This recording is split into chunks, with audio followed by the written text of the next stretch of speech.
Grand afternoon, grand afternoon. It is go time for aquaponics system number 2. Look at those baby bluegill. I've been cycling this tank for about 4 weeks. I have the nitrite and nitrate levels all balanced out.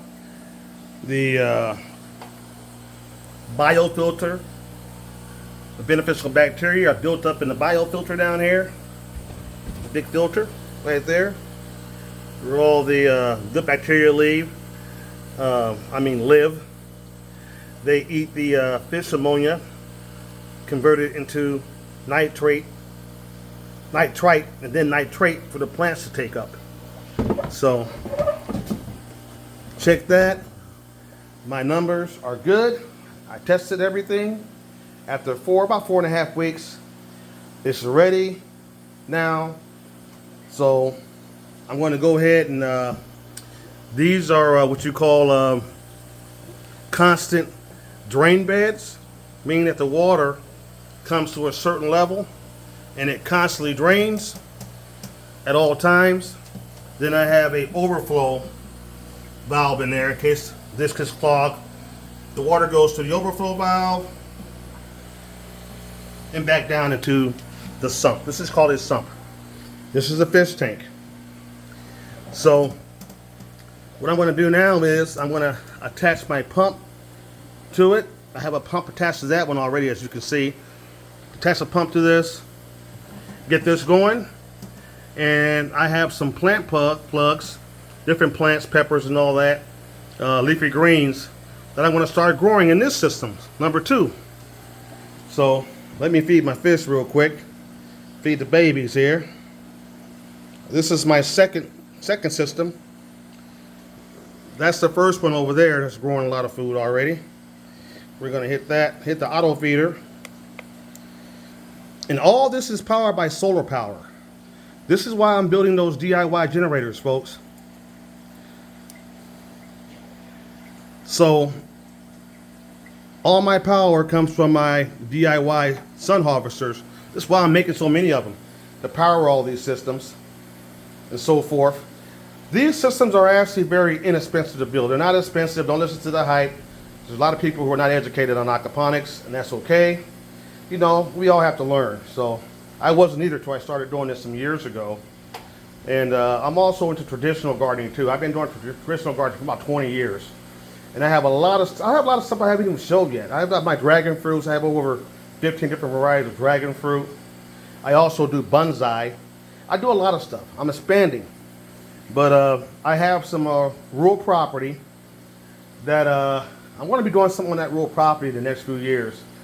If the Most High gives me the strength, I want to do a jalapeno on that off-grid jalapeno on that rural unrestricted property here in Texas, and do that. But what I want to do now is I'm going to go ahead and add my pump to this bed and get this bed going, and then I'm going to go ahead and tomorrow I might pot up my first plants in this system. Like I said, this system has been cycling for about 4.5 weeks. When I got these fish, 3 weeks, the all the levels, the nitrite and nitrate, the pH, the ammonia levels, all those levels have measured out, so it's time. That means the system's balanced, the water is in perfect condition. But I also, when you're doing aquaponics, you're also going to need to add what's called some trace minerals. Plants need trace minerals, and you can buy these online, and it has all the trace minerals, that your plants will need. This will go into a dispenser I have that I also created. A little dispenser bag, and it will hang right here, and it'll give the plants minerals that they need. So the plants need minerals also in aquaponics. So this is all organic. This is not like hydroponics. I've done hydroponics for years too. This is aquaponics is different. It's all organic, no synthetic man-made chemicals that you use in hydroponics, which is mostly made by man. You know, you can do hydroponics organically too. You can do it organically. There's a way to do it, you know. But mostly, what hydroponics means, what it means is you're using man-made chemicals for hydroponics mostly to get the plants super growth. Aquaponics is you're using fish waste, and that's converted into from nitrite to nitrate by beneficial microbial bacteria that are in the filters, the biofilters inside of the sump. And you're using trace elements also. I also use kelp. I add a little kelp in the water too, which is also organic, to feed the plants, so and so forth. I'm also growing giant freshwater prawn in my system. My other system has giant freshwater prawn. They're getting bigger. They get huge. They're supposed to be way better. Taste way better than shrimp. They're 4 times as big, and they're fresh water. And they also help keep the sump clean by eating the waste that the fish don't eat, the food the fish don't eat that goes through the system.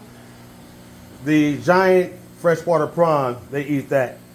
So, and you can eat the prawn. Prawn are very popular now. They can't keep enough giant freshwater prawn here in Houston. Houston restaurants want freshwater prawn. They're more popular now than crawfish. They're getting more popular because they're way bigger than crawfish, and their meat is similar to lobster. So I'm going to go ahead and plumb this pump in here to this system, to this constant flow and drain system, and I'll show you that when I get done here in a few minutes. Also, what I'm going to do here is another way. Everything here is DIY. I didn't buy all this stuff here. I didn't buy a out-the-box system. I don't buy anything out-the-box system anymore. I build my own DIY solar generators, from small to I built large units. That's on my page also, up to 5,000 kilowatt hours. I have large solar units I build myself, and I have smaller ones. The smaller ones are going to power these systems. And then that's why I'm building so many smaller DIY solar generators, what I call sun harvesters, to power all my aquaponics systems, actually to power my house also in a grid down situation. So, you know, got a lot going on here. You know, I have, between the aquaponics, traditional gardening, and my DIY solar generators, I keep pretty busy between all 3 of those journeys. And then I have the new journey up to where I'm going to be taking my time and going to my unrestricted acreage and starting that process within, I'm thinking summer or spring I'll start it, take my time building it, you know, and that'll be a whole new journey you guys will see too. So, you know, but I'm going to go ahead and plumb this and get this going. And I'm thinking Sunday I'll put some new starts in this system to get it growing and all that. So until next time, hit the like button, you know, learn something. I learn from everybody every day. You know, I'm not scared to learn new things. I'm not scared to try new techniques. A lot of people are, you know, and that's fine. But I love going all forms of gardening, from outside in my backyard. I have my dragon fruit. I got to bring those inside the garage too here, because it's going to be getting kind of cool. And I have several fruit trees. I really don't show my fruit trees a lot. I have in the past. Go back in my history of my YouTube channel.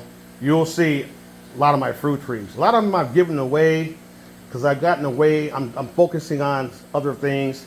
But once I get my other project going, my unrestricted property going, and I start building on the Walapini, then I'll get back into fruit trees. But my fruit trees will not be in the ground for many reasons, and I'll explain that later on. I'll be doing them in aquaponically in the Walapini, and in large containers. You can grow fruit trees aquaponically. It's been done for many years. You can do that too. So, you know, and there's a reason why I want to do a Walapini here. Due to climate change, it's getting hard to grow fruit trees, and even my dragon fruit here in zone 9A, 9B here in Texas. My dragon fruit took a big hit because it was just so hot outside. It's never been this hot. This is the hottest year on record here in southern Texas. It was crazy. So for me, it's all about building my infrastructure up, you know, for this home and for the off-grid soon property. It's to do the infrastructure first. So I'm working on that, building more solar generators, saving me a ton of money instead of buying them. You know, I've learned a lot by just building my own. I've saved thousands. Matter of fact, here's a box right here. A box right here that I got in yesterday that had a trophy battery in. A 5.0, 5,000 watt, 48 volt trophy battery with built-in BMS, built-in heater, digital BMS, built-in heater, and everything. So I love these trophy batteries and so forth. So I got another one in for